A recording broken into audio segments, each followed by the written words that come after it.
ಈ ಸಿನಿಮಾದಲ್ಲೊಬ್ಬ ಸುಂದರವಾದ ಮಹಿಳೆ ಬಕೆಟ್ ಹಿಡ್ಕೊಂಡು ಪ್ರತಿದಿನ ಟಾಯ್ಲೆಟ್ ಕ್ಲೀನ್ ಮಾಡಕ್ ಬರ್ತಿರ್ತಾಳೆ. ಆ ಮಹಿಳೆ ನೋಡಿ ಒಬ್ಬ ಬ್ರಿಟಿಷ್ ಅಧಿಕಾರಿ ಫ್ಲಾಟ್ ಆಗ್ಬಿಡ್ತಾನೆ. ಪ್ರತಿದಿನ ತನಗೋಸ್ಕರ ಒಂದು ರೋಜಾ ಹೂ ಇಡ್ತಿರ್ತಾನೆ.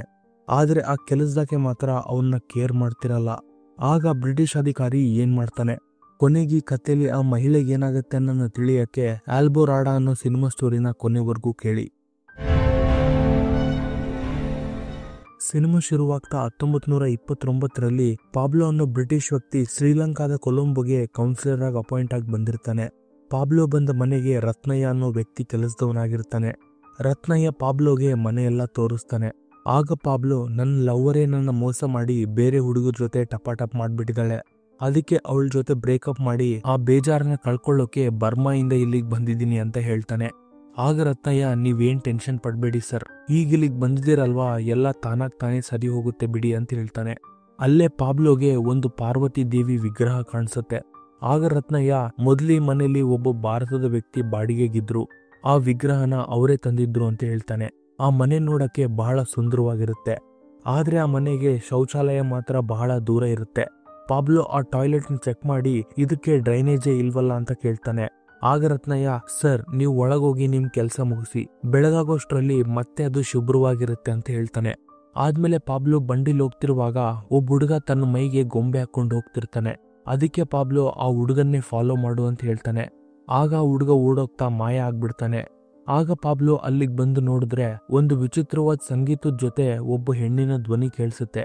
ಆದ್ರಿಂದ ಪಾಬ್ಲೋ ಬಹಳ ಆಶ್ಚರ್ಯ ಪಡ್ಬಿಡ್ತಾನೆ. ದಾರಿಲ್ ನಡೆದ ವಿಷಯನ ತನ್ನ ಫ್ರೆಂಡ್ಸ್ ಜೊತೆ ಶೇರ್ ಮಾಡ್ಕೋತಾನೆ. ಇಂಥ ವಿಷಯನ ಈ ಪ್ರಾಂತದಲ್ಲಿ ಎಲ್ಲೂ ನಾವು ಕೇಳಿಲ್ಲ ಅಂತ ಫ್ರೆಂಡ್ಸ್ ಹೇಳ್ತಾರೆ. ಆಗ್ಲೇ ಲಿಯೋಲಿನ್ ಅನ್ನೋ ಒಬ್ಬ ಸಿಂಗರ್ ಬಂದು, ಹೌದು ಇದನ್ನ ನಾನು ನಂಬ್ತೀನಿ ಅಂತ ಹೇಳ್ತಾನೆ. ಆದ್ಮೇಲೆ ಆ ಪಾರ್ಟಿಲಿ ಪಾಬ್ಲೋಗೆ ಪಾತ್ಸಿ ಅನ್ನೋ ಹುಡುಗಿ ಪರಿಚಯ ಆಗ್ತಾಳೆ. ಇಬ್ರು ಡ್ಯಾನ್ಸ್ ಮಾಡ್ತಾ ಒಬ್ರಿಗೊಬ್ರು ಚೆನ್ನಾಗಿ ಅಟ್ರಾಕ್ಟ್ ಆಗ್ಬಿಡ್ತಾರೆ. ಅದಕ್ಕೆ ಇಬ್ರು ಆ ಪಾರ್ಟಿಯಿಂದ ಮನೆಗೆ ಬಂದು ರತ್ನಯ್ಯನ ಕಣ್ಮುಂದೆನೆ ಟಪಾಟಪ್ ಮಾಡ್ತಾರೆ. ಆಗ ಪಾತ್ಸಿ ರತ್ನಯ್ಯನ ಜೊತೆ ನೋಡಿದ್ ಸಾಕು, ಮೊದ್ಲು ಬಾಗ್ಲಾಕು ಅಂತ ಹೇಳ್ಬಿಡ್ತಾಳೆ. ಆಗ ರತ್ನಯ್ಯ ಬಾಗ್ಲಾಕಿ ಅಲ್ಲಿಂದ ಹೋಗ್ಬಿಡ್ತಾನೆ. ಎಲ್ಲಾ ಕಾರ್ಯಕ್ರಮ ಮುಗಿಸಿ ಇಬ್ರು ಮಲ್ಕೊಂಡಿರ್ತಾರೆ. ಆಗ ಪಾಬ್ಲೋಗೆ ಗೆಜ್ಜೆ ಶಬ್ದ ಕೇಳಿಸಿ ಹೊರಗ್ ಬಂದು ನೋಡ್ತಾನೆ. ಅಲ್ಲಿ ಪರ್ಯಾ ಅನ್ನೋ ಮಹಿಳೆ ಶೌಚಾಲಯ ಕ್ಲೀನ್ ಮಾಡಿ ಅದನ್ನ ಒಂದು ಬಕೆಟ್ ಅಲ್ಲಿ ಇಟ್ಕೊಂಡು ಹೋಗ್ತಿರ್ತಾಳೆ. ಆಗ್ಲೇ ರತ್ನಯ್ಯ ಮೀನ್ ತಗೊಂಡು ಬರ್ತಾನೆ. ಪಾತ್ಸಿ ಕೂಡ ಎದ್ದು ಅಲ್ಲಿಂದ ಹೋಗ್ಬಿಡ್ತಾಳೆ. ಆದ್ರೆ ಪಾಬ್ಲೋಗ್ ಮಾತ್ರ ಆ ಪ್ರದೇಶ ಎಲ್ಲ ಯಾಕೋ ವಿಚಿತ್ರವಾಗಿ ಕಾಣಿಸ್ತಿರುತ್ತೆ. ಆಗ ಪಾಬ್ಲೋ ಟಾಯ್ಲೆಟ್ಗೆ ಹೋಗಿ ಹೊರಗೆ ಬರುವಾಗ ಒಂದು ಅನುಮಾನ ಶುರುವಾಗುತ್ತೆ. ಈ ಬಾತ್ರೂಮ್ಗೆ ಡ್ರೈನೇಜ್ ಅನ್ನೋದೇ ಇಲ್ಲ, ಅಂಥದ್ರಲ್ಲಿ ಈ ಬಾತ್ರೂಮ್ ಹೇಗ್ ಕ್ಲೀನ್ ಆಗಿರುತ್ತೆ ಅಂತ ಚೆಕ್ ಮಾಡ್ತಾನೆ. ಆದ್ರೆ ಆ ಟಾಯ್ಲೆಟ್ಗೆ ಕೆಳಗೊಂದು ಬಕೆಟ್ ಇರುತ್ತೆ. ಅದನ್ನ ನೋಡಿ ಪಾಬ್ಲೋ ಬಹಳ ಅಸಹ್ಯ ಪಡ್ತಾನೆ. ಆಗ ರತ್ನಯ್ಯನ ಹತ್ರ ಹೋಗಿ ಆ ಟಾಯ್ಲೆಟ್ನ ಕ್ಲೀನ್ ಮಾಡೋದು ನೀನೇನಾ ಅಂತ ಕೇಳ್ತಾನೆ. ಆಗ ರತ್ನಯ್ಯ, ಇಲ್ಲ ಸರ್, ಈ ಕೆಲಸ ಮಾಡೋಕಂತಲೇ ಸಕ್ಲಿಯ ಜಾತಿಗೆ ಸೇರಿದ ಮಹಿಳೆಯರಿದ್ದಾರೆ, ಅವರು ನನಗಿಂತ ಸಣ್ಣ ಜಾತಿಗೆ ಸೇರಿದವರು. ಬ್ರಿಟಿಷ್ ಅವರೇ ಈ ಮಹಿಳೆಯರನ್ನ ಟಾಯ್ಲೆಟ್ ಕ್ಲೀನ್ ಮಾಡಕ್ಕಾಗೆ ಇಟ್ಕೊಂಡಿದ್ದಾರೆ, ಅವ್ರನ್ನ ಬೇರೆ ಯಾರು ಮುಟ್ಟಲ್ಲ ಅಂತ ಹೇಳ್ಬಿಡ್ತಾನೆ. ಆದ್ಮೇಲೆ ಪಾಬ್ಲೋ ಶಾಪಿಂಗ್ ಮಾಡಕ್ ಹೋಗ್ತಾನೆ. ಅಲ್ಲಿ ಲಿಯೋಲಿನ್ ಮತ್ತೆ ಕಾಣಿಸ್ತಾನೆ.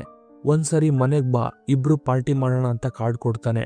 ಶಾಪಿಂಗ್ ಮಾಡಿ ಮನೆಗ್ ಬರ್ತಿರುವಾಗ ಕೆಲ ಜನ ಡ್ಯಾನ್ಸ್ ಮಾಡ್ತಾ ಎಂಜಾಯ್ ಮಾಡ್ತಿರ್ತಾರೆ. ಅದಕ್ಕೆ ಅವ್ರು ಯಾರು ಅಂತ ಕೇಳ್ತಾನೆ. ಆಗ ರತ್ನಯ್ಯ, ನಾನು ಹೇಳಿದ್ನಲ್ಲ ಸರ್, ಆ ಸಕ್ಲಿಯ ಜಾತಿಗೆ ಸೇರಿದವರು ಇವ್ರೆ, ಇವತ್ತಿವ್ರಿಗೆ ಸಂಬಳ ಬಂದ ದಿನ, ಅದಕ್ಕೆ ಇವರು ಎಂಜಾಯ್ ಮಾಡ್ತಿದಾರೆ ಅಂತ ಹೇಳ್ತಾನೆ. ಆಗ ಪಾಬ್ಲೋ ಆ ಟಾಯ್ಲೆಟ್ ಕ್ಲೀನ್ ಮಾಡೋ ಹುಡುಗಿ ಕೂಡ ಅಲ್ಲೇ ಇರ್ಬೋದು ಅನ್ಕೊಂಡು ಅವ್ರ ಹತ್ರ ಹೋಗ್ತಾನೆ. ಆಗ ರತ್ನಯ್ಯ, ಸರ್ ನೀವು ಅವ್ರನ್ನ ಮುಟ್ಟಬಾರ್ದು, ಅವ್ರ ಹತ್ರ ಕೂಡ ಹೋಗ್ಬಾರ್ದು ಅಂತ ಹೇಳ್ತಾನೆ. ಆದ್ರೂ ಕೂಡ ಕೇಳಿದೆ ಪಾಬ್ಲೋ, ಇಂಥವೆಲ್ಲ ಎಮೋಷನ್ಸ್ ನಿನಗಿರ್ಬೋದು, ಆದ್ರೆ ಅಂತವೆಲ್ಲ ನನಗಿಲ್ಲ ಅಂತ ಹೇಳಿ ಅವ್ರ ಹತ್ರ ಹೋಗ್ಬಿಡ್ತಾನೆ. ಅವರು ಪಾಬ್ಲೋ ನೋಡಿದ ತಕ್ಷಣ ಡ್ಯಾನ್ಸ್ ಮಾಡೋದನ್ನ ನಿಲ್ಲಿಸ್ಬಿಡ್ತಾರೆ. ಆಗ ಪಾಬ್ಲೋ, ಪರವಾಗಿಲ್ಲ ನೀವು ಡ್ಯಾನ್ಸ್ ಮಾಡಿ ಅಂತ ಹೇಳಿ ಅಲ್ಲಿದ್ದ ಮಹಿಳೆಯರ ಜೊತೆ ತಾನೇ ಡ್ಯಾನ್ಸ್ ಮಾಡೋದನ್ನ ಸ್ಟಾರ್ಟ್ ಮಾಡ್ತಾನೆ. ಆಗ ರತ್ನಯ್ಯ ಬಂದು, ನೀವಲ್ಲಿಗೆ ಹೋಗ್ಬಾರ್ದಾಗಿತ್ತು, ಈಗ ನೀವು ಕೂಡ ಕೊಳೆಯಾಗ್ಬಿಟ್ಟಿದ್ದೀರಾ, ನಿಮ್ ದೇಹ ಕ್ಲೀನ್ ಆಗ್ಬೇಕು ಅಂತ ಹೇಳಿ ಪಾಬ್ಲೋನ ನೀರಿಗೆ ದುಗ್ಬಿಡ್ತಾನೆ. ಅಲ್ಲಿಗೆ ಒಂದು ಶವಕ್ ಡ್ಯಾನ್ಸ್ ಮಾಡ್ತಾ ಕೆಲ ಜನ ಬರ್ತಿರ್ತಾರೆ. ಆಗ ರತ್ನಯ್ಯ, ಇದು ಅಂತ್ಯಕ್ರಿಯೆ ಮಾಡೋ ಪದ್ಧತಿ ಅಂತ ಹೇಳ್ತಾನೆ. ಆಗ ಪಾಬ್ಲೋ, ಇಲ್ಲಿ ಯಾರಾದ್ರೂ ತೀರ್ಕೊಂಡ್ರೆ ಡ್ಯಾನ್ಸ್ ಮಾಡ್ತಾರ ಅಂತ ಕೇಳ್ತಾನೆ. ಆಗ ರತ್ನಯ್ಯ, ಇಲ್ಲ ಸರ್, ಎಲ್ಲರೂ ಡ್ಯಾನ್ಸ್ ಮಾಡಲ್ಲ, ಆ ಸಕ್ಲಿಯ ಜಾತಿಯ ಗಂಡ್ಮಕ್ಳು ಮಾತ್ರ ಈ ಕೆಲಸ ಮಾಡ್ತಾರೆ ಅಂತ ಹೇಳ್ತಾನೆ. ಮರುದಿನ ಲಿಯೋಲಿನ್ ಪಾಬ್ಲೋ ಹತ್ರ ಬರ್ತಾನೆ. ಆಗ ಪಾಬ್ಲೋ, ನನ್ನ ಎಕ್ಸ್ ಲವರ್ ಹೆಸರು ಜೋಸಿ, ಅವಳು ದೇವತೆ ತರ ಇದ್ಲು, ಆದ್ರೆ ಅವಳು ನನ್ನ 2 ಸರಿ ಮೋಸ ಮಾಡ್ಬಿಟ್ಟಿದ್ದಾಳೆ, ಅದಕ್ಕೆ ಅವಳಿಗೆ ಹೇಳ್ದಾಗೆ ಇಲ್ಲಿಗೆ ಬಂದಿದ್ದೀನಿ, ಅವಳಿಗೊಂದು ಲೆಟರ್ ಕೂಡ ಬರ್ದಿದ್ದೀನಿ ಅಂತ ಪಾಬ್ಲೋ ಲಿಯೋಲಿನ್ ಜೊತೆ ತನ್ನ ಲವ್ ಸ್ಟೋರಿ ಹೇಳ್ಕೊತಾನೆ. ಆಗಿಬ್ರು ಮನೆಗೆ ಬಂದು ಕೂತಿದ್ದಾಗ ಯಾರೋ ಬಾಗಿಲು ತಟ್ತಾರೆ. ಯಾರು ಅಂತ ನೋಡಿದ್ರೆ ತನ್ನ ಎಕ್ಸ್ ಲವರ್ ಜೋಶಿನೇ ಅಲ್ಲಿಗೆ ಬಂದ್ಬಿಟ್ಟಿರ್ತಾಳೆ. ಅದಕ್ಕೆ ಪಾಬ್ಲೋ ಸಡನ್ ಆಗಿ ಶಾಕ್ ಆಗ್ಬಿಡ್ತಾನೆ. ನೀನ್ ಇಲ್ಲಿಗೆ ಹೇಗ್ ಬಂದಿ, ನನ್ನ ಒಂಟಿಯಾಗಿ ಶಾಂತಿಯಿಂದ ಇರೋಗ್ ಬಿಡು ಅಂತ ಹೇಳಿ ಅವಳನ್ನ ದೂಕಿ ಬಾಗ್ಲಾಗ್ಬಿಡ್ತಾನೆ. ಆಗ ಜೋಶಿ ಯಾಕೆ ಈ ತರ ಮಾಡ್ತಿದ್ಯಾ, ನಿನಗೋಸ್ಕರ ಎಲ್ಲಿಗಾದ್ರೂ ಬರ್ತೀನಿ, ಇದೊಂದ್ಸರಿ ನನ್ನನ್ನ ಕ್ಷಮಿಸ್ಬಿಡು, ನೀನ್ ಇಲ್ದೆ ನನಗೆ ಇರಕ್ಕಾಗಲ್ಲ ಅಂತ ಹೇಳಿ ಬಹಳ ಫೀಲ್ ಆಗ್ತಾಳೆ. ಆಗ ಪಾಬ್ಲೋ ರತ್ನಯ್ಯನ ಹತ್ರ ಜೋಶಿ ಇಲ್ಲಿಗೆ ಬಂದ್ಬಿಟ್ಟಿದ್ದಾಳೆ, ಅವಳನ್ನ ಒಳಗ್ ಬಿಡ್ಬೇಡ ಅಂತ ಹೇಳ್ತಾನೆ. ಆಗ ರತ್ನಯ್ಯ, ಸರ್ ನೀವು ಬರುವಾಗ ಯಾರಿಗೂ ಹೇಳ್ದೆ ಬಂದಿದ್ದೀನಿ ಅಂತ ಹೇಳಿದ್ರಿ, ನೀವಿಲ್ಲಿರೋದು ಆಕೆಗೆ ಹೇಗ್ ಗೊತ್ತಾಯ್ತು ಅಂತ ಕೇಳ್ತಾನೆ. ಆಗ ಪಾಬ್ಲೋ ಅವಳೊಂದು ಭೂತ, ಅವಳಿಗೆ ಬೇಕಾದಾಗ ಎಲ್ಲಿಗಾದ್ರೂ ಹೋಗಿ ಇನ್ಫಾರ್ಮೇಶನ್ ಪಡ್ಕೋತಾಳೆ, ನೀನು ಅವಳನ್ನ ಒಳಗ್ ಬಿಡ್ಬೇಡ ಅಂತ ಹೇಳ್ತಾನೆ. ಆಗ್ಲೇ ಪರ್ಯಾ ಅನ್ನೋ ಮಹಿಳೆ ಟಾಯ್ಲೆಟ್ ತೊಳಿಯಕ್ ಬರ್ತಾಳೆ. ಆಕೆ ನೋಡಿ ರತ್ನಯ್ಯ, ನೀನ್ ಇವಾಗ ಯಾಕೆ ಬಂದಿ, ನಾಳೆ ಬೆಳಗಿನ ಜಾವ ಯಾರೂ ಇಲ್ದಾಗ ಬಂದು ನಿನ್ನ ಕೆಲಸ ಮುಗಿಸ್ಕೊಂಡು ಹೋಗು ಅಂತ ಕಳಿಸ್ಬಿಡ್ತಾನೆ. ಅದೇ ರಾತ್ರಿ ಪಾಬ್ಲೋಗೆ ಜೋಶಿನೇ ತನ್ನನ್ನ ಕೊಲ್ಲೋಗ್ ಬಂದಿದ್ದಾಳೆ ಅನ್ನೋ ಕೆಟ್ಟ ಕನಸು ಬಿದ್ದ್ಬಿಡುತ್ತೆ. ಇದನ್ನ ರತ್ನಯ್ಯನ ಹತ್ರ ಪಾಬ್ಲೋ ಶೇರ್ ಮಾಡ್ಕೋತಾನೆ. ಆದ್ರೆ ಜೋಶಿ ಪಾಬ್ಲೋಗೋಸ್ಕರ ಮನೆ ಹೊರಗೆ ಕೂತು ತಾನು ಬರ್ದಿದ್ ಲೆಟರ್ಗಳನ್ನ ಓದ್ತಾ ತನ್ನ ಮೆಮೊರೀಸ್ನ ನೆನ್ಪಿಸ್ಕೋತಾ ಅಳ್ತಿರ್ತಾಳೆ. ಮರುದಿನ ಲಿಯೋಲಿನ್ ಬಂದು ಬಾಗಲ್ ತಟ್ಟದಾಗ ಪಾಬ್ಲೋ ಬಾಗಲ್ ತೆಗಿಯಲ್ಲ. ಹೊರಗ್ ಕೂತಿದ್ದ ಜೋಶಿನ ಪಾಬ್ಲೋ ಇದಾನ ಅಂತ ಕೇಳಿದ್ರೆ ಅವನೊಬ್ಬ ಎದುರು ಪುಕ್ಲ ಒಳಗೆ ಇರ್ತಾನೆ, ಹೊರಗ್ ಬರಲ್ಲ ಅಂತ ಹೇಳಿ ಹುಚ್ಚುಚ್ಚಾಗಿ ಮಾತನಾಡ್ತಾಳೆ. ಅದಕ್ಕೆ ಲಿಯೋಲಿನ್ ನಿನ್ನ ಫೋಟೋ ತಗೋಬಹುದು ಅಂತ ಜೋಶಿನ ಕೇಳಿದ್ರೆ ನನಗಿಷ್ಟ ಇಲ್ಲ ಅಂತ ಹೇಳ್ಬಿಡ್ತಾಳೆ. ಲಿಯೋಲಿನ್ ಅಲ್ಲಿಂದ ಹೋಗುವಾಗ ರತ್ನಯ್ಯನಿಗೊಂದು ಬುಕ್ ಕೊಟ್ಟು ಪಾಬ್ಲೋ ಎಲ್ಲಿ ಅಂತ ಕೇಳ್ತಾನೆ. ರತ್ನಯ್ಯ ಏನೂ ಹೇಳ್ದೆ ಸೈಲೆಂಟ್ ಆಗಿದ್ಬಿಡ್ತಾನೆ. ಮರುದಿನ ಪಾಬ್ಲೋ ಜೋಶಿ ಮನೆ ಹೊರಗೆ ಇಲ್ಲ ಅನ್ನೋದನ್ನ ತಿಳ್ಕೊಂಡು ಊರಿಗೆ ಹೋಗ್ತಿರುವಾಗ ಕೆಲ ಜನಗಳ ಜೊತೆ ಜೋಶಿನೇ ಜಗಳ ಆಡ್ತಿರ್ತಾಳೆ. ಮರುದಿನ ಪಾತ್ಸಿ ಮತ್ತೆ ಪಾಬ್ಲೋ ಮನೆಗೆ ಬರ್ತಾಳೆ. ಇಬ್ರು ಡ್ಯಾನ್ಸ್ ಮಾಡ್ತಾ ಟಪಾಟಪ್ ಮಾಡಕ್ ಟ್ರೈ ಮಾಡ್ತಾರೆ. ಆದ್ರೆ ಪಾಬ್ಲೋಗ್ ಮಾತ್ರ ನಾನ್ ಜೋಶಿ ಜೊತೆನೆ ಟಪಾಟಪ್ ಮಾಡ್ತಿದ್ದೀನೇನೋ ಅನ್ನೋ ತರ ಅನ್ಸ್ಬಿಡುತ್ತೆ. ಆದ್ಮೇಲೆ ಜೋಶಿನೇ ಪಾಬ್ಲೋ ಹತ್ರ ಬಂದು ಇನ್ಮೇಲೆ ನಾನು ನಿನ್ನ ಡಿಸ್ಟರ್ಬ್ ಮಾಡಲ್ಲ, ಶಾಶ್ವತವಾಗಿ ಬಿಟ್ಟೋಗ್ಬಿಡ್ತೀನಿ ಅಂತ ಹೇಳಿ ಹೋಗೋ ಮುಂಚೆ ಪಾಬ್ಲೋನ ಹಗ್ ಮಾಡಿ ಬಹಳ ಫೀಲ್ ಆಗಿ ಅಲ್ಲಿಂದ ಹೋಗ್ಬಿಡ್ತಾಳೆ. ಮರುದಿನ ಬೆಳಗಿನ ಜಾವ ಪರ್ಯಾ ಟಾಯ್ಲೆಟ್ ಕ್ಲೀನ್ ಮಾಡಕ್ ಬರ್ತಾಳೆ. ಆ ಶಬ್ದಕ್ಕೆ ಪಾಬ್ಲೋಗೆ ಎಚ್ಚರ ಆಗಿ ಪರ್ಯಾ ಕಡೆನೆ ನೋಡ್ತಿರ್ತಾನೆ. ಆಗ ಪರ್ಯಾ ಕೂಡ ಪಾಬ್ಲೋ ನೋಡಿ ಅಲ್ಲಿಂದ ಹೋಗ್ಬಿಡ್ತಾಳೆ. ಆಗ ಪಾಬ್ಲೋ ರತ್ನಯ್ಯನ್ ಜೊತೆ ದಿನಾಲು ಆ ಟಾಯ್ಲೆಟ್ ಬಕೆಟ್ನ ಕ್ಲೀನ್ ಮಾಡೋಕ್ ಬರೋ ಹುಡುಗಿ ಯಾರು ಅಂತ ಕೇಳ್ತಾನೆ. ಆಗ ರತ್ನಯ್ಯ ಅವಳ ಹೆಸರು ಪರ್ಯಾ ಅಂತ ಹೇಳ್ತಾನೆ. ಆಗ ಪಾಬ್ಲೋ ಇನ್ನು ಮುಂದೆ ಆ ಟಾಯ್ಲೆಟ್ನ ನೀನ್ ಯಾವತ್ತೂ ಬಳಸಬಾರ್ದು, ಅದು ನನಗ್ ಮಾತ್ರ ಸೇರಿದ್ದು ಅಂತ ರತ್ನಯ್ಯಗೆ ಹೇಳ್ತಾನೆ. ಆಗ ರತ್ನಯ್ಯ ಸರಿ ಸರ್ ಅಂತೇಳಿ ಒಪ್ಕೋತಾನೆ. ಮರುದಿನ ಪಾಬ್ಲೋ ಬೆಳಗಿನ ಜಾವನೇ ಎದ್ದು ಪರ್ಯಾಗೋಸ್ಕರ ಒಂದು ರೋಜಾ ಹೂವು ಹಿಡ್ಕೊಂಡು ಕಾಯ್ತಿರ್ತಾನೆ. ಆಗ್ಲೇ ಪರ್ಯಾ ಅಲ್ಲಿಗೆ ಬಂದ್ಬಿಡ್ತಾಳೆ. ಆದ್ರಿಂದ ಪಾಬ್ಲೋ ಆ ರೋಜಾ ಹೂನ ಪರ್ಯಾ ಹೋಗೋ ದಾರಿಯಲ್ಲಿ ಇಟ್ಬಿಡ್ತಾನೆ. ಆಗ ಪರ್ಯಾ ಅದನ್ನ ನೋಡಿ ಆ ಹೂನ ತನ್ನ ಟಾಯ್ಲೆಟ್ ಬಕೆಟ್ ಅಲ್ಲಿ ಹಾಕೊಂಡು ಹೋಗ್ಬಿಡ್ತಾಳೆ. ಈಗ ಮರುದಿನ ಪಾಬ್ಲೋ ಒಂದು ಕೆಂಪು ಸೀರೆನ ಇಟ್ಟಿರ್ತಾನೆ. ಆದ್ರೆ ಪರ್ಯಾ ಆ ಸೀರೆ ನೋಡಿ ಕೂಡ ತಗೊಳ್ದೆ ಹೋಗ್ಬಿಡ್ತಾಳೆ. ಆಗ ಪಾಬ್ಲೋಗೆ ಬಹಳ ಕೋಪ ಬಂದು ಆ ಸೀರೆನ ಅರ್ಧಾಕಿ ಆ ರೂಮಲ್ಲೇ ಇದ್ದ ಪಾರ್ವತಿ ದೇವಿ ವಿಗ್ರಹಕ್ಕೆ ಹಾಕ್ತಾನೆ. ಮರುದಿನ ಪಾಬ್ಲೋ ಆ ಶೌಚಾಲಯದಲ್ಲಿ ಒಂದು ಬಂಗಾರದ ಚೈನ್ ಹಾಕಿ ಬಚ್ಚಿಟ್ಕೋತಾನೆ. ಆದ್ರೆ ಆ ಟಾಯ್ಲೆಟ್ ಇಂದ ಒಬ್ಬ ಮುದುಕಿ ಹೊರಗೆ ಬರ್ತಾಳೆ. ಯಾಕಂದ್ರೆ ಅವತ್ತು ಪರ್ಯಾ ಬದಲು ಆ ಮುದುಕಿನೇ ಕ್ಲೀನ್ ಮಾಡಕ್ ಬಂದಿರ್ತಾಳೆ. ಆದ್ಮೇಲೆ ಪಾಬ್ಲೋ ಟಾಯ್ಲೆಟ್ ಒಳಗೋಗಿ ನೋಡಿದ್ರೆ ಆ ಬಂಗಾರ ಕಾಣಿಸಲ್ಲ. ಆ ಬಂಗಾರನ ಆ ಮುದುಕಿನೇ ತಗೊಂಡೋಗ್ತಿರ್ತಾಳೆ. ಪರ್ಯಾಗೋಸ್ಕರ ಪಾಬ್ಲೋ ಮಾಡ್ತಿದ್ದ ಕೆಲ್ಸಗಳನ್ನ ರತ್ನಯ್ಯ ದೂರದಿಂದ ನೋಡ್ತಿರ್ತಾನೆ.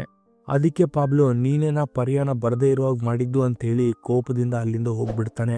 ಮರುದಿನ ಪಾಬ್ಲೋ ಪರ್ಯಾ ಬಗ್ಗೆನೇ ಥಿಂಕ್ ಮಾಡ್ತಾ ನಾನು ಎಷ್ಟು ಪ್ಲಾನ್ ಮಾಡಿದ್ರು ಪರ್ಯಾ ನನ್ನ ಕೇರ್ ಕೂಡ ಮಾಡ್ತಿಲ್ಲ ಅಂತ ಅನ್ಕೋತಿರ್ತಾನೆ. ಅದೇ ಟೈಮ್ಗೆ ಪಾತ್ಸಿ ಅಲ್ಲಿಗೆ ಬರ್ತಾಳೆ. ಆದ್ರಿಂದ ಪಾತ್ಸಿಗೆ ನಾನ್ ಮನೇಲಿಲ್ಲ ಅಂತ ಹೇಳು ಅಂತ ರತ್ನಯ್ಯಗೆ ಹೇಳ್ತಾನೆ. ಆಗ ರತ್ನಯ್ಯ ಪಾಬ್ಲೋ ಮನೇಲಿಲ್ಲ, ನೀನಿಲ್ಲಿಂದ ಹೋಗ್ಬಿಡು ಅಂತ ಪಾತ್ಸಿನ ಕಳಿಸ್ಬಿಡ್ತಾನೆ. ಅದೇ ರಾತ್ರಿ ಜೋರಾಗಿ ಮಳೆ ಬರ್ತಿರುತ್ತೆ. ಪಾಬ್ಲೋ ಮಾತ್ರ ಪರ್ಯಾ ಬಗ್ಗೆನೇ ಚಿಂತೆ ಮಾಡ್ತಾ ಹೇಗಾದ್ರೂ ಮಾಡಿ ಅವಳ ಜೊತೆ ಟಪಾಟಪ್ ಮಾಡ್ಲೇಬೇಕು ಅಂತ ಡಿಸೈಡ್ ಆಗ್ತಾನೆ. ಮರುದಿನ ಬೆಳಗಿನ ಜಾವ ಗೆಜ್ಜೆ ಶಬ್ದ ಬರೋದ್ರಿಂದ ಪಾಬ್ಲೋ ಕಣ್ಣು ತೆಗೆದು ನೋಡ್ತಾನೆ. ಆಗ ಪರ್ಯಾ ಪಾಬ್ಲೋ ಕಣ್ಣಿಗೆ ಬಣ್ಣ ಬಳ್ಕೊಂಡ ಬಂಗಾರದ ವಿಗ್ರಹ ತರ ಕಾಣಿಸ್ತಾಳೆ. ಅದಕ್ಕೆ ಪಾಬ್ಲೋ ಪರ್ಯಾ ಹತ್ರ ಹೋಗಿ ತನ್ನ ಸುತ್ತ ತಿರುಗ್ತಾ ನೋಡ್ತಾ ಇದ್ಬಿಡ್ತಾನೆ. ಆದ್ಮೇಲೆ ಪಾಬ್ಲೋ ಪರ್ಯಾ ಕೈ ಹಿಡ್ಕೋತಾನೆ. ಆಗ್ಲೇ ರತ್ನಯ್ಯ ನೋಡ್ಬಿಡ್ತಾನೆ. ಪಾಬ್ಲೋ ಬಲವಂತವಾಗಿ ಪರ್ಯಾನ ತನ್ನ ರೂಮಿಗೆ ಎಳ್ಕೊಂಡು ಹೋಗೋದನ್ನ ರತ್ನಯ್ಯ ನೋಡಿ ಶಾಕ್ ಆಗ್ಬಿಡ್ತಾನೆ. ಆದ್ರೆ ಪಾಬ್ಲೋ ಎಲ್ಲಾ ಬಾಗಲ್ಗಳನ್ನ ಹಾಕೊಂಡ್ ಬಿಟ್ಟಿರ್ತಾನೆ. ಆದ್ರಿಂದ ಬಾಗಲ್ ಒಡೆದಾಕಿ ಒಳಗೋಗ್ತಾನೆ. ಆದ್ರೆ ಪಾಬ್ಲೋ ಪರ್ಯಾನ ಬೆಡ್ರೂಮಿಗೆ ಕರ್ಕೊಂಡು ಹೋಗ್ಬಿಟ್ಟಿರ್ತಾನೆ. ಆಗ ರತ್ನಯ್ಯ ಒಂದು ಕುರ್ಚಿ ಹಾಕೊಂಡು ಆ ಬಾಗಲ್ ಮೇಲಿದ್ದ ಕಿಟಕಿಯಿಂದ ಎಲ್ಲಾ ನೋಡ್ತಿರ್ತಾನೆ. ಒಳಗ್ ಪರ್ಯಾ ಬೇಡ ಬೇಡ ಅಂತ ಬೇಡ್ಕೊಂಡ್ರು ಬಿಡದೆ ಪಾಬ್ಲೋ ಕೇಳದೆ ಫೋರ್ಸ್ ಮಾಡ್ತಾನೆ. ಆದ್ರೆ ರತ್ನಯ್ಯ ಏನೂ ಮಾಡೋಕಾಗದೆ ಅಲ್ಲಿಂದ ಹೋಗ್ಬಿಡ್ತಾನೆ. ಆದ್ಮೇಲೆ ಪರ್ಯಾ ಕೂಡ ಏನೂ ಮಾಡೋಕಾಗದೆ ಪಾಬ್ಲೋಗೆ ಶರಣಾಗ್ಬಿಡ್ತಾಳೆ. ಆಗ ಪಾಬ್ಲೋ ಪರ್ಯಾನ ಬಲವಂತವಾಗಿ ಅನುಭವಿಸ್ತಾನೆ. ಎಲ್ಲ ಆದ್ಮೇಲೆ ಪರ್ಯಾ ಅಳ್ತಾ ಬಹಳ ಬೇಜಾರು ಪಡ್ತಾಳೆ. ಆದ್ರೆ ಪಾಬ್ಲೋಗ್ ಮಾತ್ರ ಪರ್ಯಾ ಇಲ್ಲಿವರೆಗೂ ಒಬ್ಬ ದೇವತೆ ತರ ಕಾಣಿಸ್ತಿರ್ತಾಳೆ. ಆದ್ರೆ ಇವಳು ಕೂಡ ಒಬ್ಬ ಸಾಮಾನ್ಯ ಹೆಣ್ಣು ಅಂತ ಪಾಬ್ಲೋಗ್ ಅರಿವಾಗುತ್ತೆ. ಅಲ್ಲಿಂದ ಪರ್ಯಾ ಅಳ್ತಾ ಸಮುದ್ರದ ಕಡೆ ಹೋಗ್ತಾಳೆ. ಈ ಕಡೆ ರತ್ನಯ್ಯಗೆ ಪಾಬ್ಲೋ ಮೇಲೆ ಬಹಳ ಕೋಪ ಬಂದ್ಬಿಡುತ್ತೆ. ಅದಕ್ಕೆ ಎಲ್ಲ ಪ್ಯಾಕ್ ಮಾಡ್ಕೊಂಡು ಅಲ್ಲಿಂದ ಹೋಗ್ಬಿಡ್ಬೇಕು ಅಂತ ಡಿಸೈಡ್ ಆಗ್ತಾನೆ. ಆದ್ರೆ ಹೋಗೋ ಮುಂಚೆ ರತ್ನಯ್ಯ ಅದೇ ಟಾಯ್ಲೆಟ್ ಉಪಯೋಗಿಸಿ ನೀರಾಗದೆ ಬಂದ್ಬಿಡ್ತಾನೆ. ಇದರಿಂದ ಪಾಬ್ಲೋಗೆ ಬಹಳ ಕೋಪ ಬರುತ್ತೆ. ಆಗ ಪಾಬ್ಲೋ ತಾನೇ ನಾಚಿಕೆಯಿಂದ ಆ ಟಾಯ್ಲೆಟ್ ಕ್ಲೀನ್ ಮಾಡಿ ರತ್ನಯ್ಯ ಟಾಯ್ಲೆಟ್ ಮಾಡಿದ ಬಕೆಟ್ನ ಪಾಬ್ಲೋನೇ ತನ್ನ ತಲೆ ಮೇಲೆ ಇಟ್ಕೊಂಡು ಸಮುದ್ರದ ಕಡೆ ಹೋಗ್ಬಿಡ್ತಾನೆ. ಈ ಕಡೆ ಪರ್ಯ ಸಮುದ್ರದಲ್ಲಿ ತನ್ನ ಶರೀರಕ್ಕಿಡದ ದೋಷಗಳನ್ನ ಬಿಡುಗಡೆ ಮಾಡ್ಕೊಳ್ಳೋಕೆ ತನ್ನ ಉಗುರುಗಳಿಂದ ತಾನೇ ತನ್ನ ಮೈನ ಗೀರ್ಕೋತಿರ್ತಾಳೆ. ಆದ್ಮೇಲೆ ಪರ್ಯ ತನಗೆ ನಡೆದ ಅವಮಾನ ಭರಿಸೋಕಾಗದೆ ಬೇಜಾರಾಗಿ ನೀರಲ್ಲೇ ಮುಳುಗಿ ಸತ್ತೋಗ್ಬಿಡ್ತಾಳೆ. ಆದ್ಮೇಲೆ ಪಾಬ್ಲೋ ಆ ಬಕೆಟ್ ಹೊತ್ಕೊಂಡು ಹೋಗ್ತಿದ್ದನ್ನ ಆ ಬಂಗಾರ ಕದ್ದ ಮುದುಕಿ ನೋಡಿ ಆಶ್ಚರ್ಯ ಪಟ್ಬಿಡ್ತಾಳೆ. ಆಗ್ಲೇ ಪಾಬ್ಲೋಗೆ ಬೆನ್ನಿಗೆ ಗೊಂಬೆ ಹಾಕೊಂಡು ಹುಡುಗ ಕಾಣಿಸ್ತಾನೆ. ಆದ್ರೂ ಅವನ್ನ ಕೇರ್ ಮಾಡದೆ ಪಾಬ್ಲೋ ಅಲ್ಲಿಂದ ಹಾಗೆ ಹೋಗ್ಬಿಡ್ತಾನೆ. ಆದ್ಮೇಲೆ ಪರ್ಯ ಸೀರೆ ಮಾತ್ರ ಸಮುದ್ರದ ದಡೆಗೆ ಸೇರುತ್ತೆ. ಸಡನ್ ಆಗಿ ಪರ್ಯ ನಗ್ನವಾಗಿ ನೀರಿಂದ ಎದ್ಬಿಡ್ತಾಳೆ. ಇದೇ ಸೀನಿಂದ ಈ ಸಿನಿಮಾ ಕೊನೆಯಾಗುತ್ತೆ. ಗಾಯ್ಸ್, ನಿಮಗೆ ಈ ಸ್ಟೋರಿ ಏನನ್ನಿಸ್ತು? ಪಾಬ್ಲೋ ಮಾಡಿದ್ದು ಸರಿನಾ ತಪ್ಪಾ ಅಂತ ಕಮೆಂಟ್ ಸೆಕ್ಷನ್ ಅಲ್ಲಿ ತಿಳಿಸಿ. Thank you for watching.